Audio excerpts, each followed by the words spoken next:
নমস্কার, শিক্ষা কুটিরের আরও একটি নতুন আপডেটে তোমাদের স্বাগত জানাই। তোমরা দেখছো শিক্ষা কুটির। তো টেট 2023 প্রাথমিক যে টেট 2023 হওয়ার কথা ছিল 24 তারিখে, সেই সংক্রান্ত একটি মামলা হয়েছিল কলকাতা হাইকোর্টে। আমরা যা সকলেই জানি যে 24 তারিখে যাতে পরীক্ষা না হয় তার জন্য একটি জনস্বার্থ মামলা আবেদন করা হয়েছিল প্রধান বিচারপতির এজলাসে। তো সেখানে দেখা যায় গতকাল মামলাটি ওঠেনি, কারণ গতকাল জনস্বার্থ মামলার বেঞ্চ প্রধান বিচারপতির বসেনি। তো আজকে মূলত বসেছিল।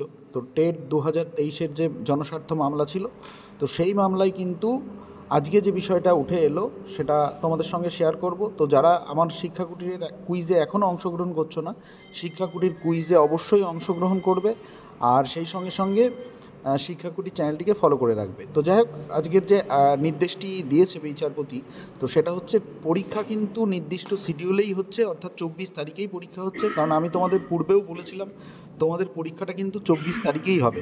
সমস্ত প্রিপারেশন কমপ্লিট পর্ষদের পক্ষ থেকে। তো তোমাদের পরীক্ষাটা ভালো হোক, আমার পক্ষ থেকে অগ্রিম শুভেচ্ছা রইল, শুভকামনা রইল।